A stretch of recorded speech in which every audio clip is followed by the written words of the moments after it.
ശബരിമല സ്വർണ്ണക്കൊള്ളിയിൽ വിശ്വാസത്തിന്റെ അട്ടിപ്പേറുമായി അവതരിച്ചവരാണ്. ക്ഷേത്രങ്ങളുടെ നടത്തിപ്പെല്ലാം തങ്ങളെ ഏൽപ്പിക്കൂ എന്ന് വീമ്പ് പറഞ്ഞവരാണ്. സകലമാന മതപുരോഹിതർ മുതൽ ഒരു മതത്തോട് മാത്രം പ്രീതി കൂടാതെ പ്രവർത്തിക്കേണ്ട പ്രധാനമന്ത്രി വരെ അണിനിരന്ന് പ്രാണപ്രതിഷ്ഠ നടത്തിയ ഇടമാണ്. തലപ്പത്ത് മുതൽ താഴെത്തട്ട് വരെ RSSകാരാൽ നിയന്ത്രിക്കപ്പെടുന്ന രാമക്ഷേത്രമാണ്. പ്രാണപ്രതിഷ്ഠ മുതൽ ഭക്തർ നൽകിയ സ്വർണവും വെള്ളിയും തുടങ്ങി നാണയത്തുട്ടുകൾ വരെ ആരുടെയൊക്കെയോ പോക്കറ്റുകളിലേക്ക് ഒഴുകാൻ തുടങ്ങിയിട്ട് നാളേറെയായിട്ടും പ്രതികളുമില്ല, നടപടിയുമില്ല.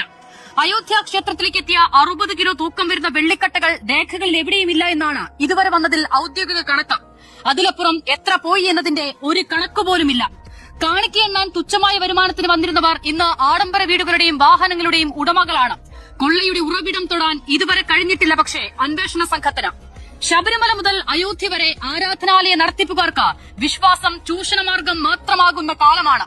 അവിശ്വസനീയ കൊള്ള ഭക്തിയുടെ മറവിലാണ്. ശബരിമലയിൽ വൈകാരിക പ്രതികരണം നടത്തിയവർക്ക് പക്ഷേ മിണ്ടാട്ടമില്ല അയോധ്യയിലെ അസാധാരണ കൊള്ളയിൽ. ശബരിമലയിൽ വിശ്വാസത്തെയും വിശ്വാസിയെയും സംരക്ഷിക്കാനിറങ്ങിയ BJPക്ക് കണ്ടില്ലെന്ന മട്ടാണ് അയോധ്യയിൽ. ശബരിമല മുതൽ അയോധ്യ വരെ അമ്പലക്കൊള്ളയ്ക്ക് അറുതിയില്ലേ?